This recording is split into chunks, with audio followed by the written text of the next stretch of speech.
हाँ, हेलो विद्यार्थियों, आज हम कक्षा 12वीं का अध्याय 3 आव्यूह पढ़ेंगे। आव्यूह होता क्या है? आव्यूह संख्याओं और फलनों को पंक्तियों और स्तंभों की आयताकार सारणी में लिखा जाए तो इस प्रकार की जो संरचना होती है वो आव्यूह होती है। पंक्तियों या स्तंभों, पंक्तियों क्या होंगी, पंक्तियाँ क्या होंगी, है ना। पंक्तियाँ मतलब ये क्षैतिज जो रेखाएं होती हैं ये पंक्तियाँ होती हैं। इसको कहते हैं रोज, कहेंगे रो कहते हैं पंक्तियों को। क्षैतिज रेखाएं पंक्तियाँ होंगी। स्तंभ क्या होंगे? स्तंभ ये कॉलम इंग्लिश में कहेंगे। स्तंभ जो ऊर्ध्वाधर रेखाएं होंगी ये होते हैं, स्तंभ होते हैं। तो कुछ संख्याओं को या फलनों को, जैसे संख्याएं लिखें 5, 7, 9, 3, 2, 1, इस प्रकार ये संख्याएं हैं। इनको ऐसा अपने लिख दिया, संख्याओं को लिखा, ये पंक्ति में पहली पंक्ति लिखा, ये दूसरी पंक्ति होगी, ये पहला स्तंभ होगा, ये दूसरा स्तंभ होगा, ये तीसरा स्तंभ होगा।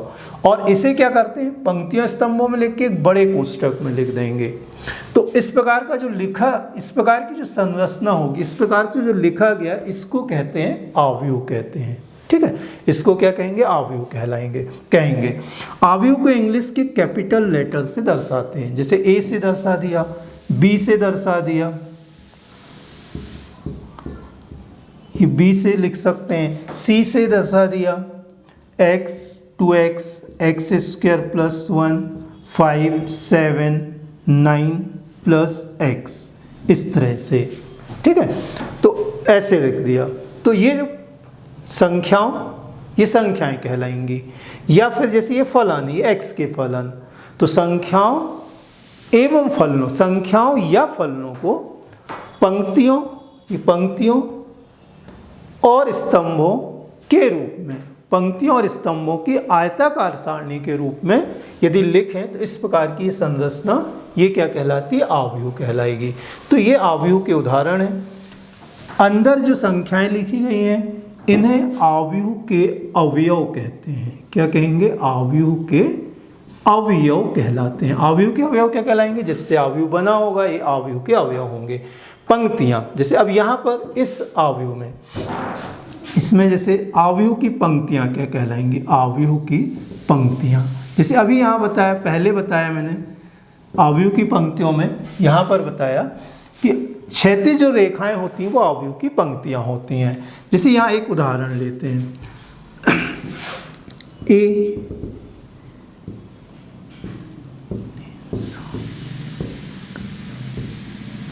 तो ये आव्यूह की पंक्ति क्या होगी, ये कहलाएगी 2, 3, 7, ये प्रथम पंक्ति कहलाएगी आव्यूह की प्रथम पंक्ति। ये आव्यूह की द्वितीय पंक्ति कहलाएगी, आव्यूह की द्वितीय पंक्ति कहलाएगी। जिस इस आव्यूह में आव्यूह के स्तंभ क्या कहलाएंगे, आव्यूह के स्तंभ क्या होंगे, ठीक है, कॉलम क्या होंगे, तो ये कहलाएगा प्रथम स्तंभ कहलाएगा, आव्यूह का प्रथम स्तंभ होगा। ठीक है, ये आव्यूह का द्वितीय स्तंभ होगा, द्वितीय स्तंभ होगा। ये आव्यूह का प्रथम स्तंभ, द्वितीय स्तंभ, इसे कहेंगे आव्यूह का तृतीय स्तंभ कहलाएगा, ये तृतीय स्तंभ। और भी हो सकते हैं, पंक्तियां भी बढ़ सकती हैं, पंक्तियों की संख्या भी बढ़ सकती है, स्तंभों की संख्या भी बढ़ सकती है, लेकिन आयताकार होगा। अब ऐसा नहीं होगा जैसे यहाँ पर अपन एक अवयव लिखें ना तो ये आव्यूह नहीं होगा, इसमें पूरी पंक्ति होगी, इसमें यहाँ पूरी पंक्ति लिखी होगी, या पूरा मतलब पूरे स्तंभ होंगे, पूरे पंक्ति, बीच के कोई अवयव छूटेंगे नहीं। हाँ, 0 हो सकता है, जैसे यहाँ पर अपन ने लिखा एक अवयव, उसका 0 होगा, 0 एक अवयव होगा, तो ये आव्यूह की पंक्तियाँ होंगी, ये आव्यूह के स्तंभ। जैसे अभी बताया, पंक्तियों को अपन रो से लिखते हैं, है ना, तो पंक्तियों को रो से लिखते हैं। जैसे प्रथम पंक्ति, इसको अपन लिखेंगे R1 से लिखेंगे प्रथम पंक्ति को। ठीक है, प्रथम पंक्ति को R1 से लिखेंगे, ये प्रथम पंक्ति है, इसे R1 से लिखेंगे। ये द्वितीय पंक्ति है, इससे क्या लिख देंगे, R2 से लिखेंगे। प्रथम स्तंभ जैसे यहाँ पर है, ये प्रथम स्तंभ है, इस प्रथम स्तंभ को क्या करते हैं अपन C1 से लिखेंगे। जैसे प्रथम स्तंभ ये C1, द्वितीय स्तंभ को C2, तृतीय स्तंभ को किससे लिखेंगे C3, और इसी प्रकार से मान लो चौथा स्तंभ में तो C4 से लिखेंगे। तो पंक्तियों को R1, R2, R3, प्रथम पंक्ति, द्वितीय पंक्ति, तृतीय पंक्ति, इस तरह से आएगा। स्तंभ, प्रथम स्तंभ C1, द्वितीय स्तंभ C2, तृतीय स्तंभ C3, इस तरह से लिखा जाता है। तो इसे नोट करें। अब आव्यूह में हमने ये पढ़ा, किसी एक उदाहरण फिर से बताएं आव्यूह का।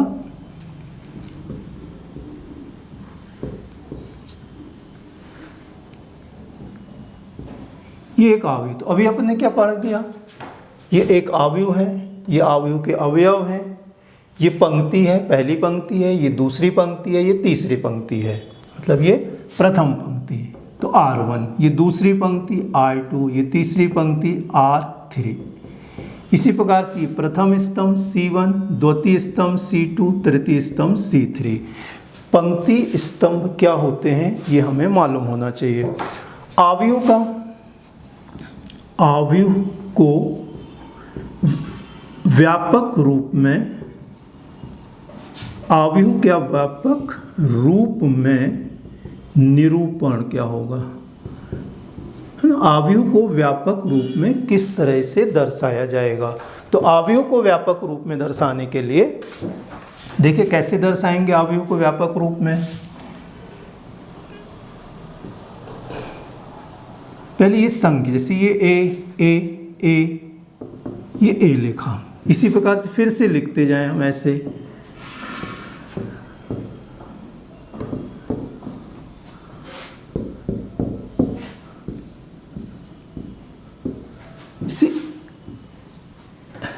ये मैंने व्यापक रूप में लिखा है ना, अभी पूरा नहीं हुआ है। इसको कैसे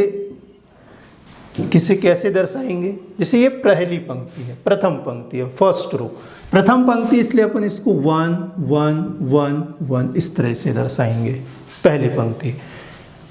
दूसरी पंक्ति होगा तो 2 2 2 आ जाएगा, तीसरी पंक्ति है तो 3 3 3 3, ऐसे चौथी पंक्ति के लिए 4 होगा, पांचवी के लिए 5 होगा। अपन मान लेते हैं कि ये एम भी पंक्ति है तो एम एम एम एम आ जाएगा, ठीक है। अब स्तंभ जो होंगे ना, स्तंभों को, जैसे ये प्रथम स्तंभ, इसके बाद जो लिखे जाएंगे वो स्तंभ पहले पंक्तियों को निरूपित करते हैं। जैसे ये लिखा हुआ, अब स्तंभों को निरूपित करने के लिए जैसे ये पहला स्तंभ है तो 1 1 1 1 पहले स्तंभ में, ये दूसरा स्तंभ है तो 2 2 2 2 आ जाएगा, तीसरे स्तंभ के लिए 3 3 3 3 होगा, चौथे स्तंभ के लिए 4 4 4 इस तरह से आएगा, ठीक है। अब ये मानते हैं कि अपन यहाँ n स्तंभ है तो n आ जाएगा। तो इस प्रकार से आव्यूह का निरूपण किया जाता है। तो अपने को ये समझ में आना चाहिए, जैसे A1 1 लिखा है तो ये पहली पंक्ति पहले स्तंभ का आव्यूह है। 1 2 लिखा है पहली पंक्ति दूसरे स्तंभ का आव्यूह है। 1 3 लिखा है पहली पंक्ति तीसरे स्तंभ का आव्यूह है। 1 अब ये n लिखते हैं, 4 नहीं होगा, 4 तो यहाँ पर होगा, है ना। इसके यहाँ अपन लेते हैं कि इसमें n स्तंभ है तो n आ जाएगा। तो पहली पंक्ति nवां स्तंभ, जैसे ये दूसरी पंक्ति nवां स्तंभ, तीसरी पंक्ति nवां स्तंभ, ये अवयव क्या होगा mवीं पंक्ति nवें स्तंभ। जैसे आपसे ये कहा कि A32 क्या होगा, A32, तो इसको देखते बराबर पहला क्या होगा, पंक्ति की संख्या होती, दूसरे स्तंभ की संख्या, तो ये अवयव कौन सा होगा, तीसरी पंक्ति और दूसरे स्तंभ का अवयव होगा। जैसे यहाँ लिखा A33 तो तीसरी पंक्ति तीसरे स्तंभ का अवयव होगा। जैसे आ गया अपने पास 2 3 तो दूसरी पंक्ति तीसरे स्तंभ का अवयव होगा। तो आव्यूह को निरूपण इस तरह से, व्यापक रूप में आव्यूह का निरूपण इस प्रकार से किया जाएगा। अब इसको शॉर्ट में भी लिखा जाता है। शॉर्ट में कैसे लिखेंगे, और शॉर्ट में AIJ से लिख देते हैं और यहाँ M × N लिख देते हैं। ये M × N, जैसे यहाँ लिख सकते हैं M × N मतलब M पंक्तियाँ होंगी N स्तंभ होंगे, ठीक है। तो यहाँ पर आव्यूह को इस तरह से दर्शाया जाएगा AIJ M × N। अब I का मान क्या होगा, I मतलब पहला अवयव, तो पहले जो आ रहे थे वो क्या थी, पंक्तियों की संख्या। तो यहाँ पंक्तियों की संख्या क्या है, जैसे अपन देखें ये पहली पंक्ति दूसरी पंक्ति तीसरी पंक्ति, तो I का मान 1 2 3 और एम वी पंक्ति, मतलब एम पंक्तियां हैं इसमें। जे का जो मान होगा यहाँ पर जे, जैसे यहाँ लिखा था, ये पहला स्तंभ, ये दूसरा स्तंभ, ये तीसरा स्तंभ और ये nवां स्तंभ, तो जे का मान क्या होगा 1 2 3 n आ जाएगा। तो इस प्रकार से आव्यूह का निरूपण किया जाता है। अब जैसे अपने को एक उदाहरण जैसे देखें, एक संख्याओं में दिया है अपने 3 2 7 ऋण 5 8 9, जैसे ये एक आव्यूह दिया हुआ है। यदि अब इसमें व्यापक रूप में यदि दर्शाना, तो जैसे अपने कहा A11 क्या होगा, तो ये जो अवयव होगा A11 का मान 3 होगा। ये कौन सा होगा, इसका मान क्या होगा A12 2 आ जाएगा। ये कौन सा होगा A13 पहली पंक्ति तीसरे स्तंभ 7 आ जाएगा। ठीक है, ये क्या आ जाएगा A12 आ जाएगा -5, A22 आ जाएगा 8, ये क्या आ जाएगा A23 आ जाएगा। तो इसकी वैल्यू कितनी होगी 9 होगी। तो इस प्रकार से तुलना करके अपन अवयवों की कौन सा अवयव होगा ये निकाल सकते हैं। ठीक है, तो यहाँ पर अपन ने क्या किया, आव्यूह का निरूपण किया कि आव्यूह को व्यापक रूप में इस प्रकार से दर्शाया जाता है, आई और जे क्या होंगे। हाँ, यहाँ ये ध्यान रखना है कि जैसे कोई अवयव लिख रहे हैं तो यहाँ पहले क्या होगा, पंक्ति की संख्या आएगी, किस पंक्ति का, बाद में क्या आ जाएगी, स्तंभ की संख्या आ जाएगी। ठीक है, अब आगे अगले इसमें आते हैं आव्यूह की कोटि। आव्यूह की कोटि ऑर्डर कहा जाता, ऑर्डर ऑफ मैट्रिक्स हो गए।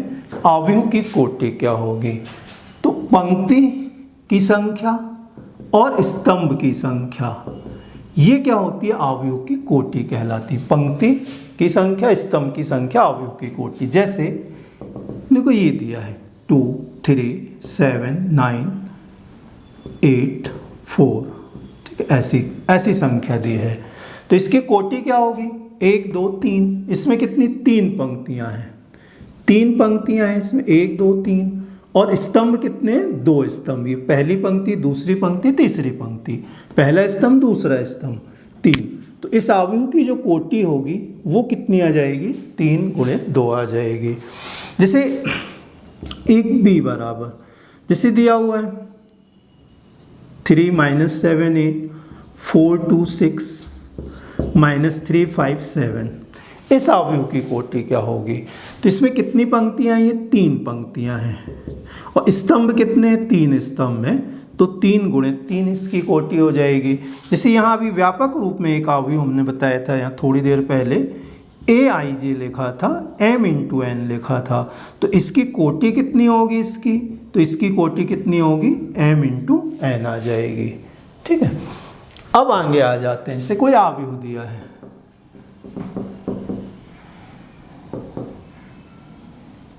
इसकी कोटि पूछी है, तो इसकी कोटि कितनी, एक स्तंभ है, एक पंक्ति है और 4 स्तंभ है, तो इसकी कोटि कितनी आ जाएगी 1 × 4।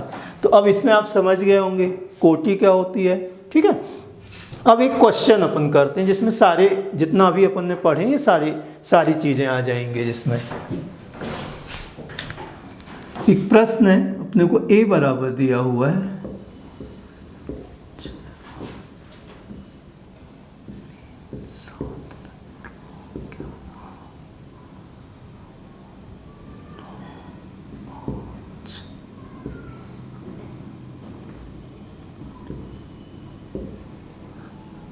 एक ही आव्यूह दिया हुआ है, आपसे इसमें पूछा गया पंक्तियों की संख्या ज्ञात कीजिए। पंक्तियों की संख्या, जैसे पंक्तियों की संख्या कितनी होगी, पंक्तियों की संख्या सोचें इसमें, तो पंक्तियों की संख्या 1 2 3 होगी, पंक्तियों की संख्या 3।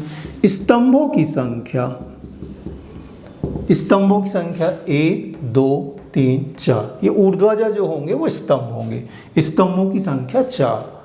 आव्यूह की कोटि क्या होगी, तो आव्यूह की कोटि बताया था पंक्ति गुणित स्तंभ, तो 3 × 4 आव्यूह की कोटि। अब आपसे कहा गया कि A23 कितना होगा, A23 का मान कितना होगा, A23 मीन्स दूसरी पंक्ति और तीसरे स्तंभ का अवयव, दूसरी पंक्ति तीसरे स्तंभ का अवयव, तो दूसरी पंक्ति ये है और तीसरा स्तंभ ये वाला है, तो ये ऋण 9 होगा, वो दूसरी पंक्ति तीसरे स्तंभ का होगा। जैसे आपसे कहा गया A33 मतलब तीसरी पंक्ति तीसरे स्तंभ का अवयव, तीसरी पंक्ति तीसरा स्तंभ, एक तो तीसरी पंक्ति ये होगी, तीसरा स्तंभ ये होगा, तो ये जो होगा तीसरी पंक्ति तीसरे स्तंभ का अवयव। यदि ऐसा नहीं समझ में आ रहा तो सबसे अच्छा तरीका क्या है, एक अवयव जो व्यापक रूप वाला उसको यहाँ पर लिख लें। जैसे व्यापक रूप में जैसे लिख रहे हैं, कैसे लिख लें इसको व्यापक रूप में, क्या लिखते थे, A11 पहली पंक्ति पहला स्तंभ लिखते थे, फिर क्या लिखते थे A12 A13 A14, इसके लिए A21 A22 A23 A24 A31 A32 A33 A34, तो इस तरह से लिखा। अब इससे तुलना कर सकते हैं, A11 मतलब पहली पंक्ति पहले स्तंभ का ये अवयव हो गया, A12 पहली पंक्ति दूसरे स्तंभ के अवयव 4 हो गया। जैसे A18 क्या होगा, तीसरी पंक्ति चौथे स्तंभ का अवयव। तो इस प्रकार से अपन किसी भी अवयव को निकाल सकते हैं।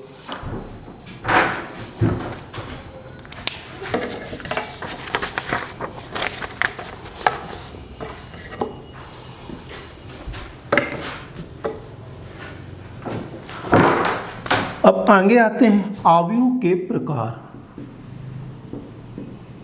अवयव के प्रकार, ठीक है, अवयव के प्रकार क्या होंगे, ठीक है।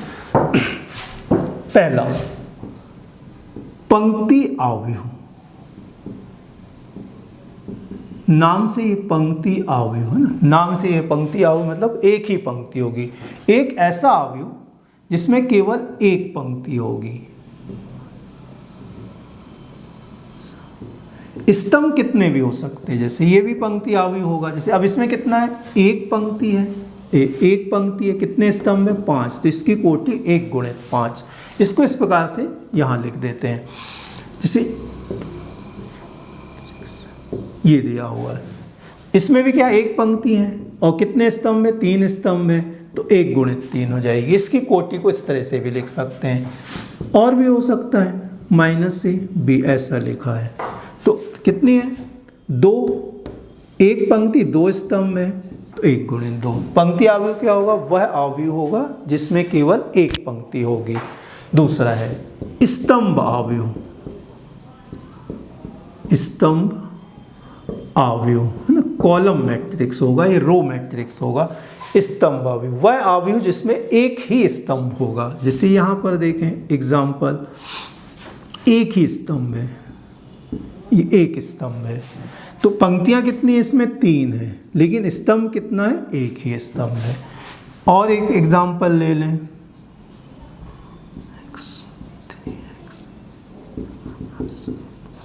ये एक अवयव होगा, इसमें फलन होगा, x के फलन आ गए, तो कितने स्तंभ है इसमें, कितने स्तंभ है, एक, पंक्तियाँ कितनी है, 4, तो कोटि लिखने में अपन सबसे पहले क्या लिखते हैं, पंक्तियों की संख्या, जैसे यहाँ कोई दूसरी संख्या लिख देते हैं, नहीं तो ये समझ जाए कि यही संख्या तो नहीं लिखी, तो ये कितना लिखा है, 4 पंक्तियाँ हैं, ये 4, पहली पंक्ति दूसरी पंक्ति तीसरी पंक्ति, और ये पहली पंक्ति दूसरी पंक्ति तीसरी पंक्ति चौथी पंक्ति, और ये एक ही स्तंभ है, तो इसके 4 गुणित 1 होगा, तो इसको स्तंभ अवयव कहेंगे।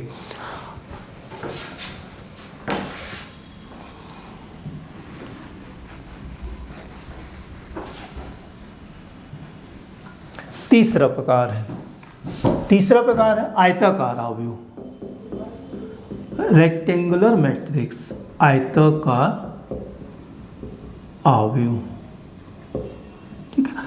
आयताकार अवयव क्या होगा, तो इसको रो मैट्रिक्स लिख दें, ये कॉलम मैट्रिक्स होगा, और ये क्या आ जाएगा, रेक्टेंगुलर मैट्रिक्स।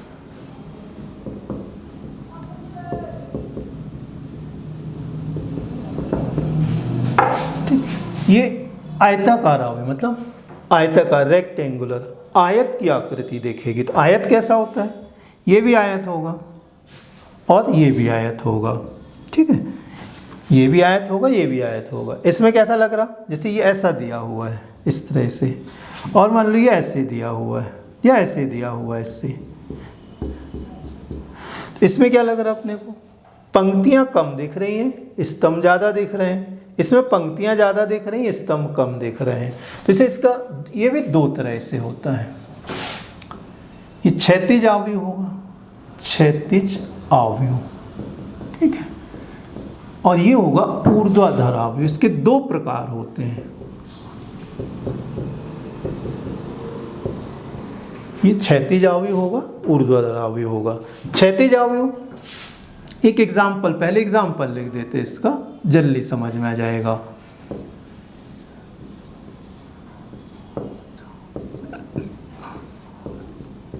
ये क्षैतिज आवयव होगा। ऊर्ध्वाधर आवयव,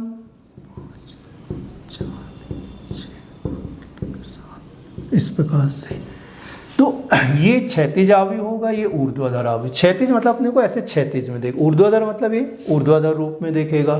तो क्षैतिज आवयव में क्या होगा, पंक्तियों की संख्या जो होती है इसमें, है ना, पंक्तियों की संख्या क्या होती है, कम होती है। ये कम होगी किससे, स्तंभों की संख्या से, स्तंभों की संख्या से। पंक्तियों की संख्या स्तंभों की संख्या से कम होगी। जैसे पंक्तियों से 1 2 3 पंक्तियां और ये कितने 4 स्तंभ है, तो 3 पंक्तियों की संख्या स्तंभों की संख्या से कम होगी।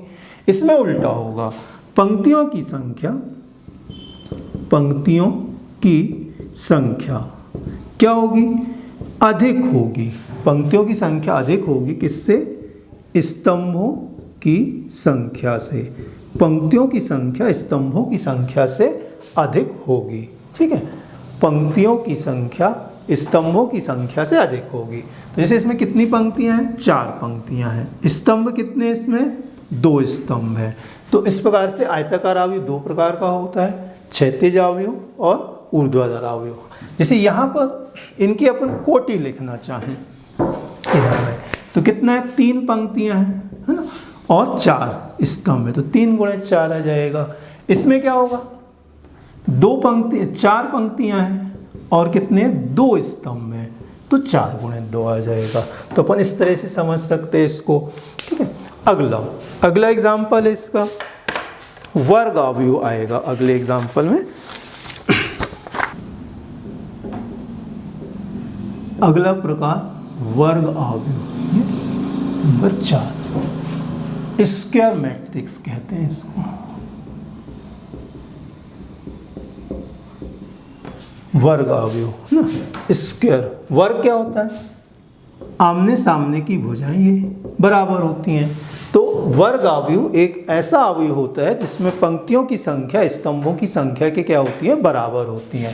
पंक्तियों की संख्या, है ना, पंक्तियों की संख्या किसके बराबर होगी, स्तंभों की संख्या के बराबर होगी। पंक्तियां स्तंभों के बराबर। जैसे एक उदाहरण देखते हैं इसका, ए, जिसे केवल 5 लिखा है, तो इसमें क्या होगा, 1 पंक्ति 1 स्तंभ। बी, जैसे दूसरा,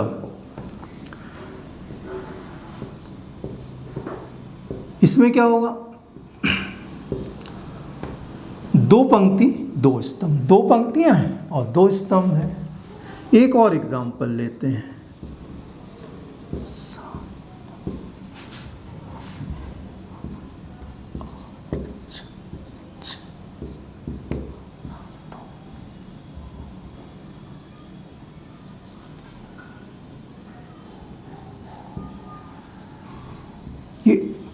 इसमें 3 पंक्तियां हैं, ये अवयव बदल देते हैं। 11, कोई भी संख्या लिख सकते, 14 लिख दें, 16 लिख देते हैं। तो ये जो है 3 पंक्तियां हैं और 3 स्तंभ है। इसमें 3 पंक्तियां 3 स्तंभ। तो यहाँ पर वर्ग आवयव एक ऐसा आवयव होता है जिसमें पंक्तियों की संख्या स्तंभों की संख्या के बराबर होती है। अच्छा, वर्ग अपने पढ़ा हुआ है, इसमें एक चीज़ और पढ़ी हुई है अपन, जैसे वर्ग आवयव, ये जो लाइन होती है इसको अपन क्या कहते हैं, विकर्ण कहते हैं इसको, है ना, विकर्ण, या इंग्लिश में इसको डायगोनल कहा जाता है, ठीक है, विकर्ण या डायगोनल होगा। तो वर्ग अवयव में क्या होगा, जैसे ये एक विकर्ण होगा, यहाँ पर विकर्ण होगा, ये विकर्ण होता है, ये विकर्ण तो होंगे, एक और होगा यहाँ पर विकर्ण, लेकिन ये जो विकर्ण होता है ना, जहाँ भी अपन ने लिखा हुआ है, जिसमें हमने ये निशान लगाया हुआ है, इसको कहते हैं मुख्य विकर्ण कहते हैं, मुख्य विकर्ण, लीडिंग डायगोनल कहा जाता है इसको, ये मुख्य विकर्ण। तो इसमें ये भी मुख्य विकर्ण होगा, इसमें मुख्य विकर्ण, इसमें मुख्य विकर्ण। जैसे अपने से कहा गया कि मुख्य विकर्ण के अवयव बताओ, तो इस अवयव के लिए 5 होगा, इसमें मुख्य विकर्ण के अवयव 3 और 8 होगा, इसमें मुख्य विकर्ण के अवयव क्या होंगे, 14, 4 और 16 होंगे। ठीक है, आगे आते अगला प्रकार होगा इसमें। अच्छा, इसमें व्यापक रूप में यदि लिखना है इसको, तो फिर कैसे लिखेंगे, ए आई जे लिखेंगे, n गुणित n आ जाएगा, है ना, मतलब पंक्तियों की संख्या स्तंभों की संख्या के क्या होगी, बराबर होगी। इसके बाद अगला प्रकार 5वां अदिश आव्यूह आ जाएगा। ठीक है, अगला होगा अदिश आव्यूह, या इसको अदिश आव्यूह के पहले एक विकर्ण आव्यूह आएगा, विकर्ण आव्यूह। ठीक है, विकर्ण आव्यूह एक ऐसा वर्ग आव्यूह होता है, वर्ग आव्यूह ही होगा, है ना। जैसे एक मैं एग्जाम्पल लिखता हूं, जैसे ये भी विकर्ण आव्यूह है, जैसे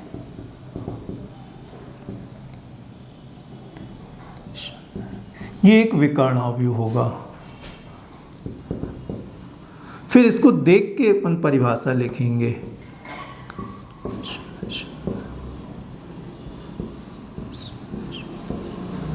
ये XYZ कोई संख्याएं होंगी, तो ये क्या कहलाएंगे, ये मुख्य विकर्ण है। जैसे ये मुख्य विकर्ण है, ये मुख्य विकर्ण, तो विकर्ण आव्यूह क्या कहलाता है, एक ऐसा आव्यूह कहलाता है, विकर्ण आव्यूह एक ऐसा आव्यूह होता है जिसमें मुख्य विकर्ण के अवयवों को छोड़कर शेष सभी अवयव शून्य होते हैं।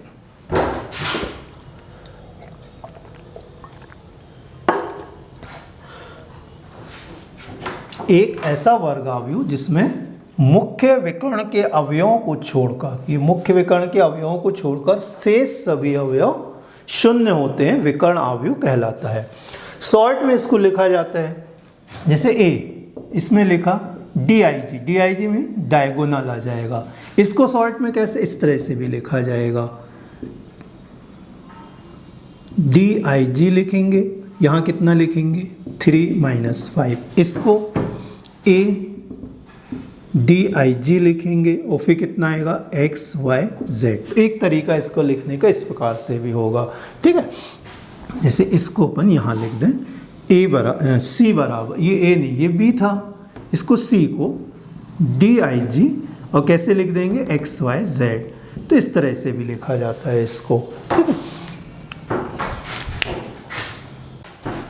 हाँ, अगला विकर्ण आव्यूह के बाद नेक्स्ट है अदिश आव्यूह। अदिश आव्यूह क्या होता है, यह एक ऐसा विकर्ण आव्यूह है, ऐसा विकर्ण आव्यूह है, अभी थोड़ी देर पहले विकर्ण आव्यूह पढ़ा था, जिसमें विकर्ण के अवयव छोड़कर बाकी सभी अवयव शून्य होते हैं। तो यह एक ऐसा विकर्ण आव्यूह है जिसके विकर्ण के सभी अवयव, जिसके विकर्ण के सभी अवयव समान होते हैं, सभी अवयव समान होते हैं। जैसे विकर्ण आव्यूह थोड़ी देर पहले जो पढ़ा है उसमें इस तरह से था, जैसे ये एक विकर्ण आव्यूह है, अब इसी में विकर्ण के सभी अवयव समान हो जाएंगे, तो इसको विकर्ण आव्यूह होने के लिए क्या होगा, इससे ये 3 होगा, समान होंगे दोनों। ये 2 × 2 का यदि दूसरा उदाहरण लें, तो जैसे ये विकर्ण आव्यूह होगा। तो विकर्ण के जब सभी अवयव समान हो जाए, विकर्ण के सभी अवयव समान हो जाए विकर्ण आव्यूह के, तो ये कौन सा आव्यूह हो जाता है, अदिश आव्यूह। अगला है इकाई आव्यूह।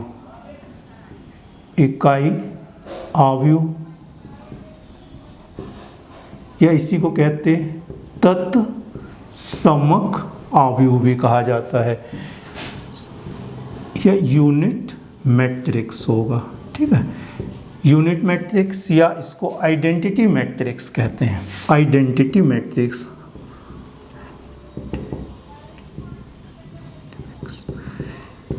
आइडेंटिटी मैट्रिक्स इसलिए अपन लिखते समय इसको आई से दर्शाएंगे। तो ये एक ऐसा अदिश अवयव, जैसे ये अदिश अवयव में सभी अवयव बराबर होंगे, इकाई अवयव में भी क्या होंगे, सभी अवयव बराबर होंगे, लेकिन सभी अवयव एक एक एक हो जाएगा, इकाई हो जाएगा, यूनिट मतलब एक आ जाएगा। तो इसे इकाई अवयव आई से लिखेंगे 1 0 0 1। जैसे कितना आएगा यहाँ आई बराबर 1 0 0 0 1 0 0 0 1, इस तरह से आ जाएगा।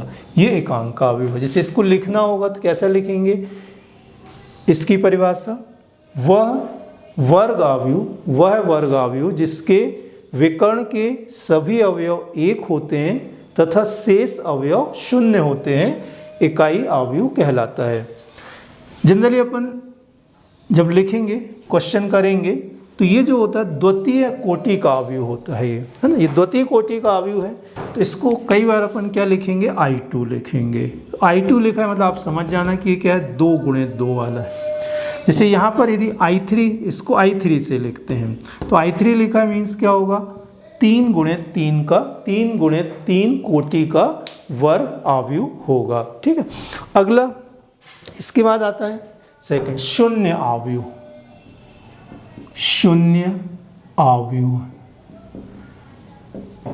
नल मैट्रिक्स कहेंगे इसको।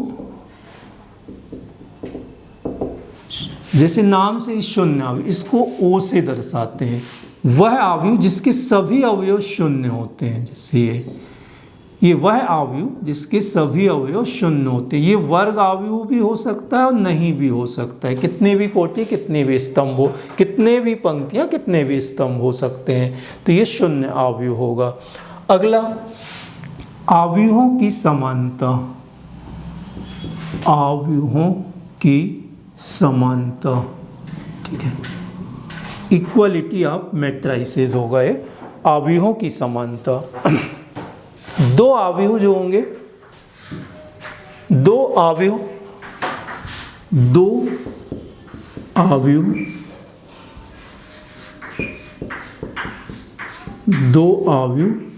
समान अवयव होंगे यदि, दो अवयव समान अवयव होंगे यदि, दो अवयव समान अवयव होंगे यदि, इसमें दो शर्त होंगी। पहला, उनकी कोटियां समान होनी चाहिए, दोनों अवयवों की कोटियां समान हों, कोटियां समान हो। जैसे यदि एक अवयव 2 गुणित 2 का है तो दूसरा अवयव भी 2 गुणित 2 का होना चाहिए, एक अवयव 2 गुणित 3 का है तो दूसरा अवयव भी 2 गुणित 3 का होना चाहिए। तो कोटियां समान होनी चाहिए। दूसरा क्या होता है, संगत अवयव जो होंगे, संगत अवयव, सभी संगत अवयव जो होंगे, संगत अवयव, दोनों अवयव के संगत अवयव क्या होते हैं, समान होते हैं। जैसे यहाँ लिखा, उदाहरण दे देते हैं, 5 7 2 3 ये अवयव, फिर यहाँ भी लिखा होगा 5 7 2 3, तो इसकी कोटि 2 गुणित 2, इसकी कोटि 2 गुणित 2, इसमें 5 है तो यहाँ भी 5 है, ये 7 है, इसमें भी 7 है, ये 2 है, मतलब प्रत्येक संगत अवयव बराबर होंगे। जैसे यदि इसी को ऐसा लिख दें, 5 7 2 3, अवयव बराबर हैं, 5 7 2 3, ये सारे अवयव बराबर हैं, लेकिन ये क्या होगा, ये बराबर नहीं होगा, ये अवयव जो होंगे वो समान अवयव नहीं होंगे, समान अवयव ये होगा।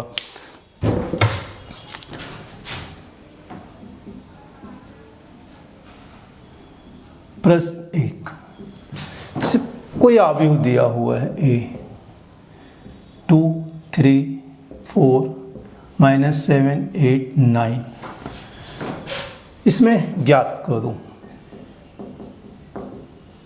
सबसे पहले कोटि क्या होगी, दूसरा A11 क्या होगा, तीसरा A3 A23 क्या होगा, इनको ज्ञात करना है। तो इसका हल यहीं कर लेते हैं। अब इसमें कितनी पंक्तियां हैं, ये 2 पंक्तियां हैं, ठीक है। दो पंक्तियां हैं, एक तो स्तंभ कितने होंगे, 3 स्तंभ है, तो इसकी कोटि कितनी होगी, 2 गुणे 3 होगी इसकी कोटि। A11 जैसे ये आव्यूह है, आव्यूह लिखना हमने बताया था, ए जिसे कैसे लिखते, A11 A12 A13, फिर A21 A22 A23, तो इसमें 1 तो 1 ये है, तो A11 की वैल्यू कितनी हो जाएगी, देखिए पहली पंक्ति पहले स्तंभ का अवयव है 2, ये 2 3 है, तो दूसरी पंक्ति तीसरा स्तंभ, तो ये दूसरी पंक्ति ये तीसरा स्तंभ, तो ये अवयव कौन सा हो जाएगा, दूसरी पंक्ति तीसरे स्तंभ का अवयव 9। या अपन इसको इस तरह से इसको लिख लें और इससे तुलना कर लें, ऐसा लिख सकते हैं। क्वेश्चन दूसरा प्रश्न, अपने को आव्यूह में अवयवों की संख्या दी गई है, नंबर ऑफ एलिमेंट्स, अवयवों की संख्या, आव्यूह में अवयवों की संख्या 24 है, 24 है, आव्यूह में अवयवों की संख्या 24 है, तो सभी संभव कोटियां ज्ञात करो, सभी संभव कोटियां ज्ञात करो।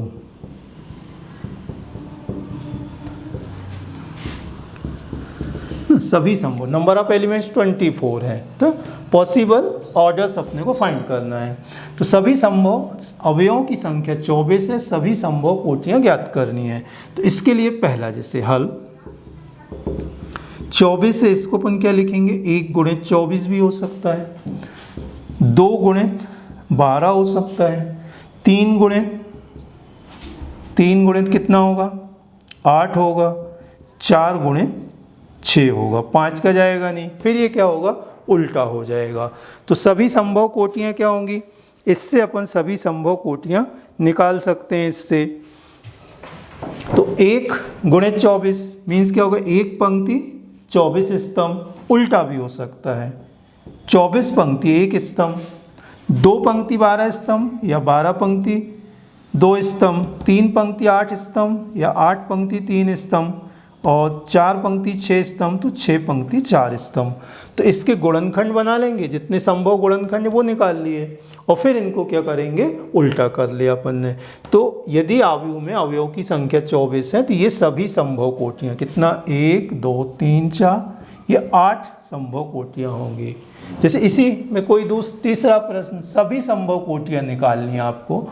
यदि अवयव दिए हैं अपने को, अवयवों की संख्या दी गई है, अवयवों की संख्या 13 दी गई है, तो सभी संभव कोटियां कितनी होंगी, तो कोटियां जो आ जाएंगी, कोटियों की संख्या है ना, कोटियां क्या आएंगी, या तो 1 गुणित 13 होगा या 13 गुणित 1 आ जाएगा। तो ऐसे किसी भी प्रश्न को अपन कोटि वाले प्रश्नों को हल कर सकते हैं। अब अगला प्रश्न है, ये तुम्हें करना है, अवयवों की संख्या, अवयवों की संख्या, यदि अवयवों की संख्या 18 हो तो सभी संभव कोटियां ज्ञात करो।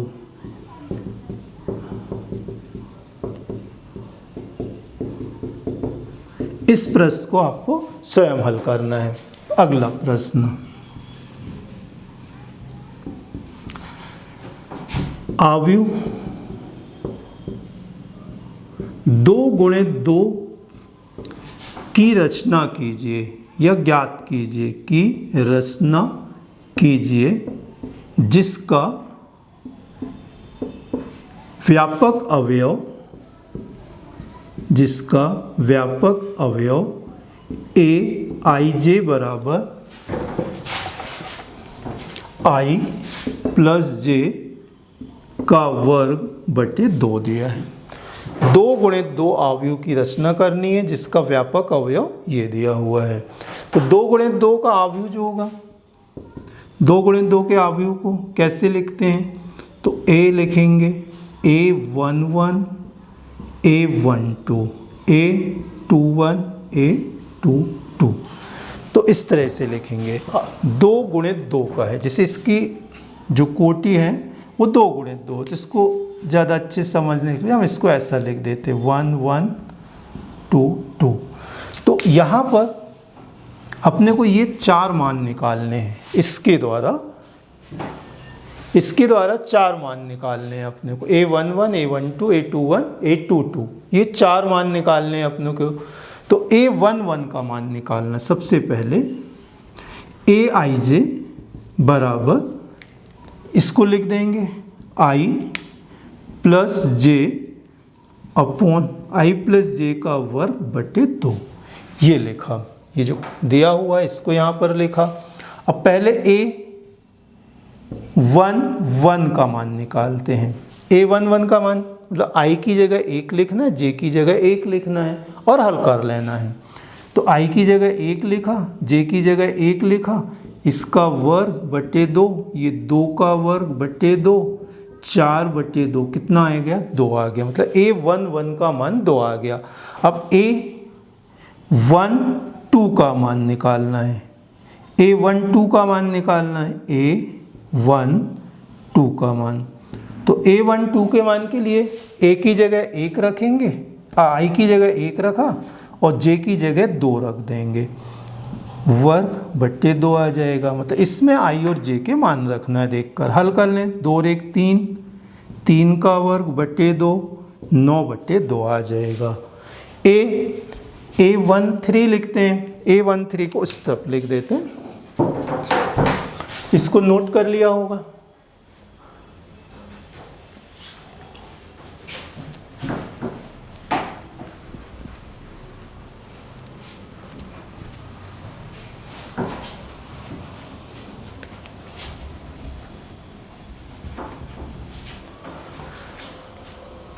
A13 का मान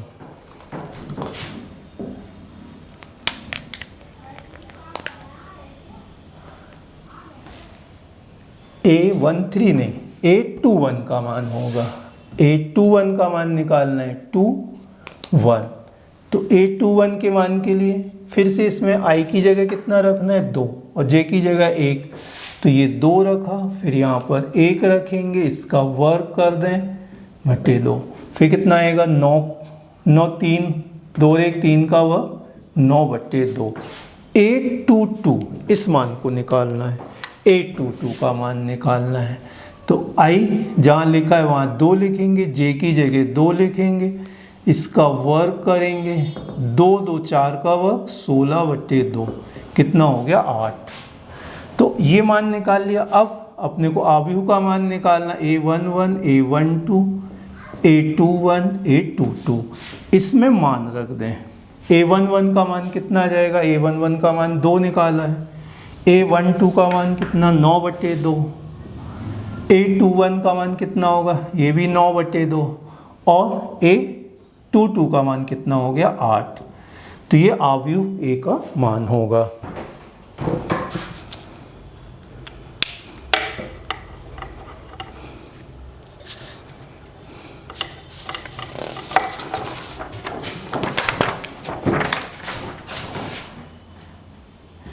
ये 2 क्वेश्चन खुद से करने हैं। 3 गुणित 4 कोटि के आव्यूह की रचना कीजिए, आव्यूह की रचना कीजिए। यदि Aij बराबर 1/2 मॉड में 3i धन j निकालना, ये पहला। दूसरा question Aij 2i minus j।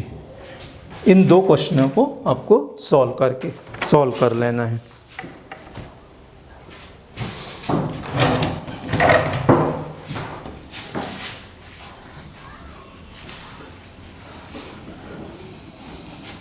Second Aij का मान करना है 2i माइनस j।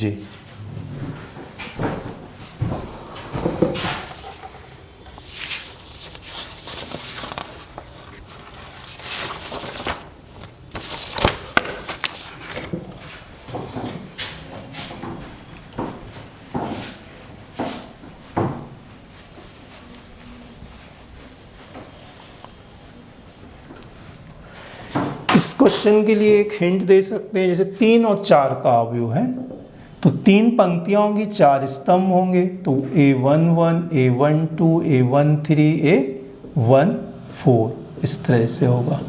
ये 3 पंक्तियां 4 स्तंभ, A21, A22, A23, A24,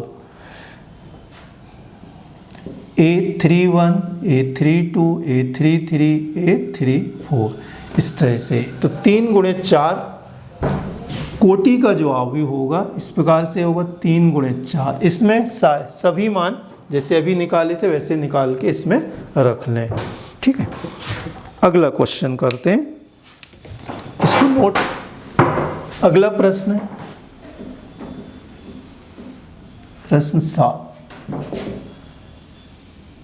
निम्न समीकरणों में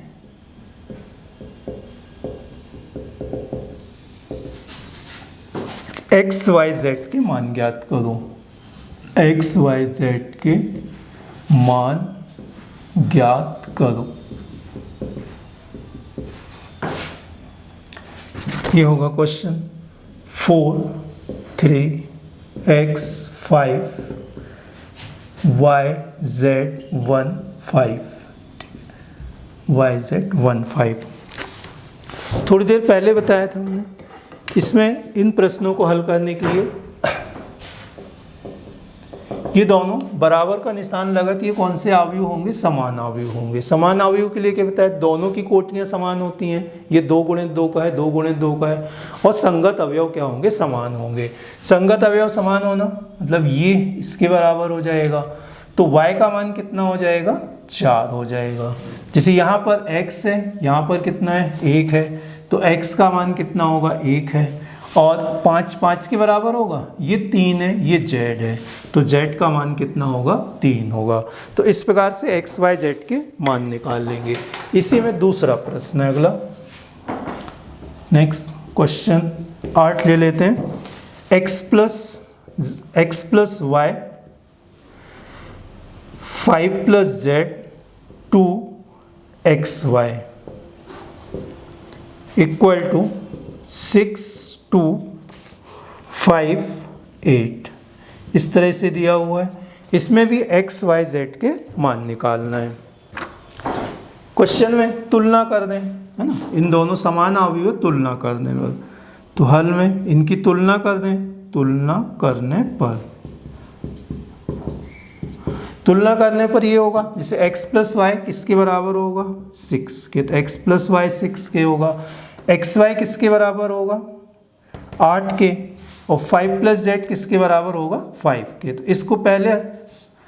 इसको पहले लिख लेते, 5 प्लस जेड 5 के बराबर, तो ये आसान सा हो जाएगा। जैसे ये पहले इसको हल करते हैं, तो इससे क्या होगा, ये 5 से 5 कैंसिल होगा, z कितना आ जाएगा, 0, तो z का मान आ गया। अब यहाँ पर x प्लस वाई 6 के इक्वल होगा, और एक्स वाई किसके इक्वल होगा, 8 के इक्वल होगा, तो एक्स वाई इक्वल टू कितना हो गया, 8। इन दोनों समीकरणों को हल करना है। एक्स वाई इक्वल टू 8 है, तो इन दोनों समीकरणों को हल करना है। तो इसमें y का मान निकाल लो। y का मान कितना आ गया, 6 माइनस एक्स, y का मान इसमें रख दो, 6 minus x equal to 8, 6x minus x square equal to 8, यहाँ ले आए 8 को, तो minus x square plus 6x minus 8 equal to 0। Sign change कर दें, इसके गुणनखंड निकालना है ना, तो माइनस 8 2 4 दूनी 8 होगा, तो ये 2x ऋण 4x इस तरह से हो जाएगा। जोड़ियां बना लेंगे, x माइनस 2, 4 कॉमन ले लो, x माइनस 2, ये कॉमन आ गया, x माइनस 2 x माइनस 4, तो इसके इक्वल 0, तो इसके इक्वल, तो x माइनस 2 इक्वल टू 0, तो x इक्वल टू 2 आ जाएगा, x इक्वल टू 4 हो जाएगा। ठीक है, तो x के 2 मान आ गए, y के भी मान आएंगे, तो y इक्वल टू यहाँ कितना है, 6 minus x, y equal to 6 minus x होगा। तो इसमें x का मान जैसे यहाँ पर 2 है, तो यहाँ पर x का मान आप क्या करें, 2 रख दें इसमें, तो y इक्वल टू कितना आ जाएगा, 6 माइनस 2 कितना होगा, 4 होगा। इसमें x का मान 4 है, तो यहाँ पर x की जगह 4 लिख दें, कितना होगा 2 आ जाएगा। तो इसमें 2 आंसर होंगे, ठीक है। एक आंसर क्या होगा, x की वैल्यू 2, y की वैल्यू 4, x की वैल्यू 4, y की वैल्यू 2 आ जाएगी। अब नेक्स्ट क्वेश्चन है ये x plus y plus z, x plus z, y plus z, 9, 5, 7, इसमें x, y, z के मान निकालने हैं, ठीक है। तुलना कर दें दोनों की, तुलना करने पर तो x plus y plus z ये कितना आ जाएगा 9, x प्लस जेड कितना होगा 5, और नेक्स्ट है y प्लस जेड कितना होगा 7। 3 समीकरण बना लिए। अब y को पहले लिख देते, y x प्लस जेड 9, इसको यहाँ लिखा। x प्लस जेड का मान अपने को दिया हुआ है, तो x प्लस जेड का मान 5 है, तो ये 5 रख दें, तो y equal to 5 minus 5, y equal to 0, तो y की वैल्यू 0 आ जाएगी, ठीक है। अब नेक्स्ट, अरे 9 है ये, 9 यहाँ पर 9 है, तो 9 माइनस 5, 9 माइनस 5 कितना होगा 4 होगा।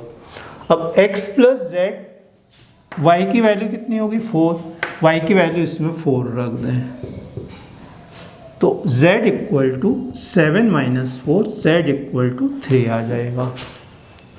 नेक्स्ट क्वेश्चन, इसमें नेक्स्ट इक्वेशन में z की वैल्यू पुट कर दो। यहाँ z की वैल्यू कितनी है 3, तो x इक्वल टू 5 माइनस 3, तो x इक्वल टू कितना होगा 2 होगा, तो ये x, y, z की वैल्यू आ जाएगी, ठीक है। ये क्वेश्चन सॉल्व हो गया। a, b, c, x, y, z के मान ज्ञात करो, ठीक। ये 2 समीकरण दिए हुए हैं, जैसे यहाँ पर किए थे उसी तरह से इनको सॉल्व करना है, तो हमें खुद से सॉल्व करना है। जैसे इसमें हिंट दे देते हैं, a माइनस बी की वैल्यू कितनी है -1, 2a माइनस बी कितना होगा 0। इस समीकरण को हल करके b से b कट जाएगा, साइन चेंज कर देंगे तो a की वैल्यू आ जाएगी, a की वैल्यू इसमें रखना तो b की वैल्यू आ जाएगी। इन दोनों समीकरण से a और b की वैल्यू आ जाएगी। और ये 2a प्लस c 5 है, 2a प्लस c की वैल्यू 5 दी है, 3c प्लस d 13 दिया हुआ है। यहाँ से a का मान निकाला, उसको यहाँ रखना तो c का मान आ जाएगा, c का मान इसमें रख देना तो d का मान आ जाएगा, ठीक है। तो इस प्रकार से a b c d के मान निकाल आएंगे। ठीक इसी तरह से यहाँ इन दोनों समीकरणों की तुलना कर लें, है ना। 3x प्लस 7 इक्वल टू 5 होगा, 3x प्लस 7 इक्वल टू 5, तो इससे x की वैल्यू पता चल जाएगी। फिर यहाँ पर y प्लस 1 इक्वल टू 8 लिख दें, या 5 इक्वल टू y माइनस 2 किसी को भी लिख सकते हैं। तो y प्लस 1 इक्वल टू 8, तो y इक्वल टू 8 माइनस 1 7 हो जाएगा। इतने क्वेश्चन आज के लिए पर्याप्त हैं।